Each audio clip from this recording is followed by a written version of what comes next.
Hello, I'm Oren Ziv, and I'm here to tell you a little story that I hope you find useful. It's about another company, like Zound, that also makes consumer technology that's lifestyle and design-oriented. Apple. So why Apple, and why me? Well, Apple is the current global market share leader in headphones and earphones. And Apple is arguably the world's most valuable public corporation, worth over $2 trillion in market capitalization. But what makes Apple a relevant example for Zound or virtually any company looking forward is that Apple is a Cinderella story, from rags to riches. So why you asked me to talk about Apple? Because I was a European marketing director for Apple during those 10 years when we turned things around. So I want to give you my own insider's perspective from down in the trenches of how the company came to be where it is today. And most importantly, I can tell you what I learned and why it's relevant to you.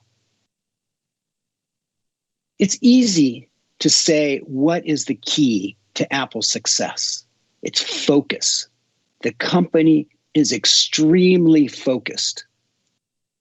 But the difficult question for all of us is, what to focus on? For Apple, very importantly, its focus has evolved. And this couldn't be clearer than in 2007, when without much fanfare, the company dropped the word computer from its name, going from Apple Computer Inc. to Apple Inc. Now, Apple may have lost its computer, but it found its way to the top. Now, I want to show where this clarity of focus that continues to propel the company came from. So for those of you who haven't read the books or seen the movies, here's a relatively brief lesson in Apple history in 3 parts. Apple 1.0 begins ironically in Silicon Valley with Steve Jobs and Steve Wozniak starting Apple Computer 45 years ago in Jobs' parents' garage. They started by producing one of the early personal computers, basically a circuit board from which hobbyists could build their own PC. Wozniak built the computer because he wanted one. And once he did, Jobs figured out they could sell some to their friends and make some more. From the beginning, they had to make both the hardware and the software to get the Apple I running. A little over a year later, they followed with the Apple II, arguably the first commercially successful personal computer. It was a leap forward. It was used in both offices and classrooms, and because of its popularity, it attracted software developers. Notably, in 1979, VisiCalc, one of the first electronic spreadsheets, ran exclusively on the Apple II. Now, Steve Jobs took seriously the historical role that Apple was playing in the computer's transformation of our world. For example, Apple took out ads in the Wall Street Journal, quoting Jobs, referring to the personal computer as a bicycle for the mind. Apple 1.0 was also commercially successful. By May 1983, with its founders barely 30 years old, Apple entered the Fortune 500 after only 7 years of existence. It was the fastest growing company in history. In 1984, under Jobs' leadership, Apple revolutionized the personal computer again with the Macintosh. It was the first commercially viable mouse-driven graphical user interface system, meaning it combined cutting-edge hardware and software engineering, including its own operating system, so that personal computers could be enticing to more than just techies, but the rest of us mere mortals. You drove it by pointing a mouse at cute icons that made things work, and you can draw and paint with it. And its all-in-one industrial design made it look friendly, accessible. But despite getting lots of attention, the Macintosh was not an immediate commercial success. Its initial version was arguably overpriced and missing some important features like a hard drive. and it would continue to struggle for market share and relevance in a world increasingly dominated by IBM, Microsoft, and this guy, Bill Gates. And by 1985, both Jobs and Wozniak were out of the company that they had so spectacularly founded. And so ends the Apple 1.0 era. In the 10 years or so that followed their exit, Apple would have successes and failure, but it lost its way. Its ability to deliver innovative products with breakthrough design was gone, and so was its market share.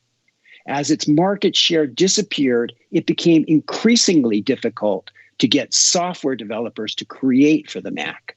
And Apple was barely holding on through its strength in niche markets such as design and publishing and education, but ultimately found itself in 1996 teetering on the verge of bankruptcy. But at the end of that year, 1996, in an attempt to kickstart the development of a new Mac operating system, Apple acquired Steve Jobs' next computer, and Jobs rejoined the company he founded. Apple 2.0 now begins. By late 1997, Jobs was back in the driver's seat of the company he had started. But the company was far from safe. It was still about 90 days from bankruptcy. One of the first things that Steve did when returning to Apple in 1997 was to launch an advertising campaign that didn't feature a single product, but it was all about the company's core values of innovation. Now, here's a bootleg video off YouTube where Steve introduced the campaign to Apple employees.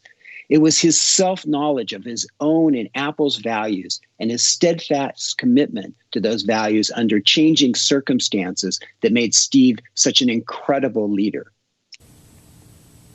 Marketing's about values. What we're about isn't making boxes for people to get their jobs done, although we do that well. We do that better than almost anybody in some cases. But Apple's about something more than that. Apple, at the core, its core value, is that we believe that people with passion can change the world for the better. A lot of things have changed. The market's a totally different place than it was a decade ago. And Apple's totally different, and Apple's place in it is totally different. And believe me, the products and the distribution strategy and the manufacturing are totally different, and we understand that. But values and core values, those things shouldn't change. Here's the commercial that Apple relaunched itself with. Here's to the crazy ones, the misfits, the rebels, the troublemakers, the round pegs in the square holes, the ones who see things differently. They're not fond of rules, and they have no respect for the status quo. You can quote them, disagree with them, glorify or vilify them. About the only thing you can't do is ignore them, because they change things. They push the human race forward. And while some may see them as the crazy ones, we see genius. Because the people who are crazy enough to think they can change the world are the ones who do.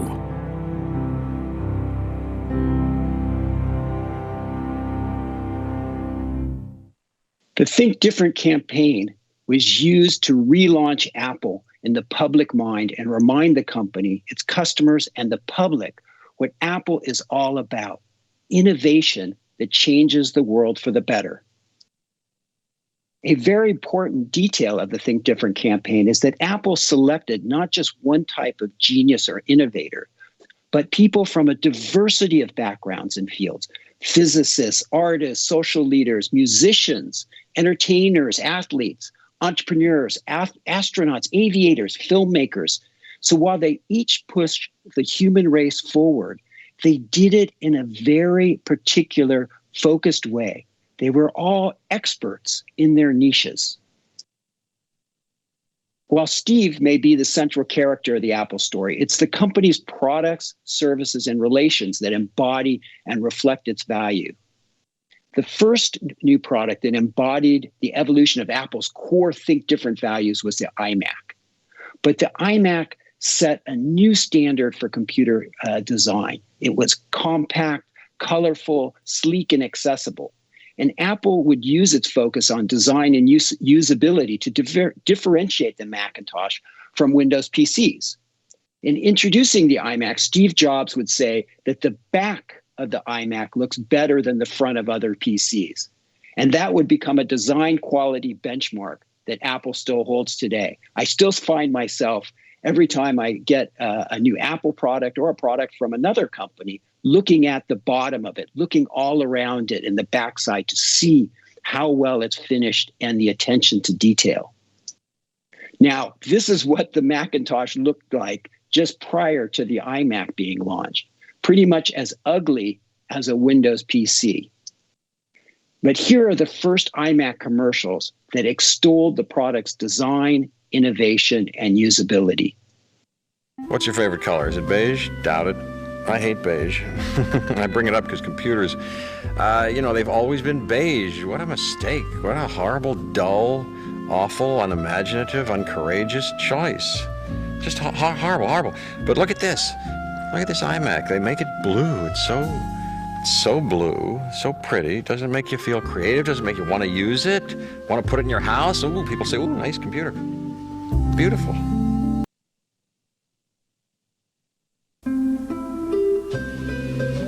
The PC.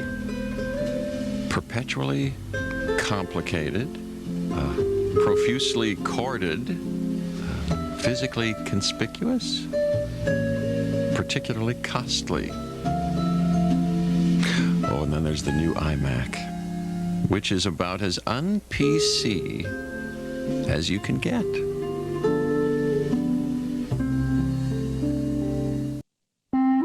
Presenting 3 easy steps to the internet. Step 1, plug in.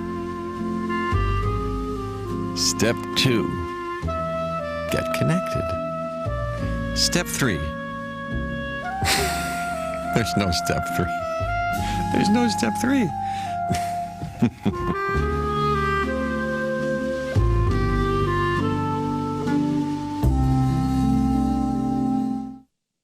Very critically, the I in iMac was meant to stand for the internet. So the iMac was positioned to make it easy for mere mortals to get onto the internet. And that wasn't the easiest thing to do in 1998. New versions of the iMac were launched in additional colors and patterns. And the first iMac wasn't so much a technical breakthrough as it was a new design standard bearer. Apple still had some work to do on its operating system before it could truly innovate under the hood. But the iMac's impact was not only felt by the PC industry, but all kinds of consumer goods began appearing in translucent colors. The iMac was a success in that it began making Apple relevant again by breathing new life into the company's focus on design, innovation, and usability. But Apple is not just a design leader, but it's a software and hardware engineering innovator as well. These are the number of patents that Apple has over the last 20 years. It's significant. They don't just talk about design and innovation, they do it. Now, Apple focuses its expertise on combining computer hardware and software with design that makes technically complex products accessible to non-technical people. So focus, particularly for Apple, means that you do a limited number of things exceptionally well. And you don't do things that others can do better, even if those things are profitable. Shortly after introducing the first iMac, Steve Jobs slashed the Apple product line down to 4 categories of computers: desktops and notebooks for consumers and professionals. He got rid of the company's printers and other peripherals especially if he thought someone else in the market was doing them well, like Hewlett-Packard or Epson. This was so that every Apple product could be an absolute leader in its category, differentiating itself and differentiating the company. But the problem was that Apple still had less than 5% market share in the PC market and had to beg and cajole developers to make products for the Macintosh, because 95% of the people out there were using Windows-based PCs. Apple hadn't given up on its computers, but they are still, in fact, the company's lifeblood. But it needed to make something new where it had a chance to create and lead a market again, as it had done in its early years. So in 2001, Apple introduced the iPod. Now, there were already portable digital music players on the market, but they were difficult to use. It was super hard to figure out how to download music onto them. There were bulky hard disk-based players, and there were small flash memory players with very limited capacities. With its patented click wheel and iTunes integration, the iPod completely made digital music accessible. Using the latest technology and stellar industrial design, it was truly innovative. Here's the first iPod ad extolling the digital music player's clear, innovative value of allowing you to take easily 1,000 songs in your pocket, your whole music library, wherever you go.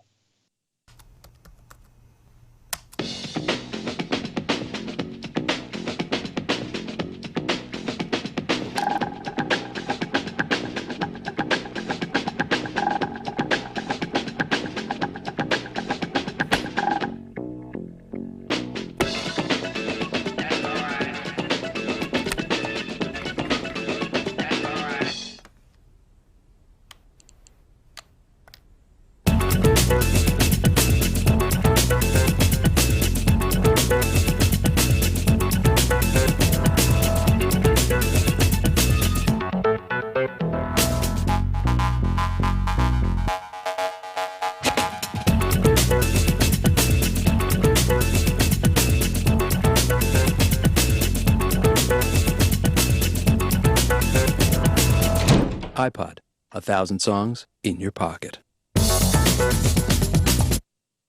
The ad was a bit nerdy, and while the iPod was the new Apple's first product that people wouldn't think of as a computer, the company wasn't quite comfortable unlinking it from the Mac.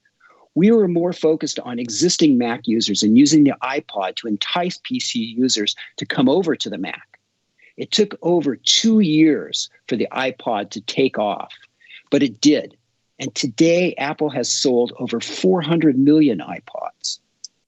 Now, very, very importantly, with its lower price points and music appeal, the iPod repositioned Apple to a much younger, larger customer base than it had with the Mac. Apple's Silhouette iPod campaign reflected this. It also made Apple's white headphones iconic. Hey mama, this that beat that make you move, mama. Get on the floor and move your booty, mama. We the blast masters blasting up the drum. Cutie, cutie, make sure you move your booty. Shake that tinny, now the city of sin. And hey shorty, I know you wanna party. And the way your body looking make me really feel naughty. Who we are? We the stars, steady rocking all of y'all's boulevards and looking hard without bodyguards. I do what I can. Ill I am, and still I stand with still mic in hand. So come on, mama, dance to the drummer. Hey, mama.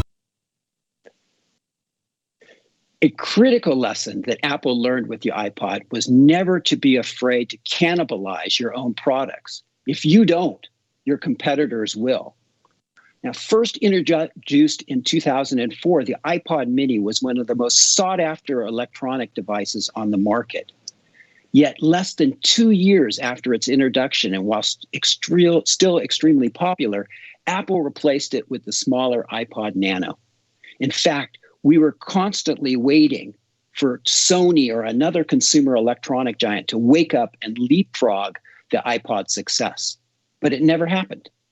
Oh, there was the Microsoft Zound, but we don't like to talk about that. The iPod product line would continue to evolve. Popular because of its ease of use and cool design, the iPod also pushed the price performance of the latest screen, compression, and storage technologies. It made music-related products a new and large part of Apple's overall product offering. And more importantly, it made Apple relevant and a market leader to a much younger and influential customer base. We knew we were doing something right when young people were heard saying, hey, did you know that Apple, the guys who make the iPod, also make computers? Of course, the product that cannibalized the iPod was the iPhone. And it was truly transformative, not just for Apple, but for society as a whole. It's fun to remember that when Apple introduced the iPhone in 2007, Steve Jobs said they were introducing 3 new products. A widescreen iPod with touch controls. Huge applause by the audience. The second, a revolutionary mobile phone, even bigger applause from the audience. And third, a breakthrough internet communication device, polite, controlled applause. Of course, what has made the iPhone revolutionary is its use as an internet connectivity device, which was the least interesting point to the audience at its introduction. And in introducing the product, Steve, in fact, only mentions later that it happens to have a camera built in, because who used their phone as a camera in 2007? Now, Apple set out to make a phone that was far more intelligent and simultaneously easier to use than any other phone on the market. So it applied its engineering expertise to create a new platform that leveraged its existing operating system and hardware expertise to a new category of device. Now, Apple applied what it learned from iPod to make the iPhone easy to sync with users' existing data, such as music, video, and photos. And it used its knowledge of networking and software applications to make the iPhone the first truly usable way to connect to the internet, including social media, wherever we are. Just as an example of how internet usage and the iPhone's contribution has changed us, in 2007, when the iPhone was launched, there were 20 million active Facebook users. Today, there are 2.7 billion. In this 13 years, Apple announced that it has now more than 1 billion active iPhones in use worldwide. 1 billion. And over 1.65 billion Apple devices in active use overall. The iPhone is truly the rocket that has blasted Apple into the stratosphere. Yet what iPhone truly represents is the culmination of Apple's focus on using its core strengths. Innovative hardware and software engineering combined with incredible design to deliver an accessible and delightful user experience. The turning point for Apple was when Apple recognized that there were products not traditionally thought of as computers where it could focus its passion and expertise and again become a market and social leader. That's Apple 3.0. So Apple may have lost its computer, but it found its way to creating new products that deliver on its values and expertise. And I'm sure that focusing on your own values and expertise, you will continue to grow and prosper as well. With that, I thank you for your time and attention.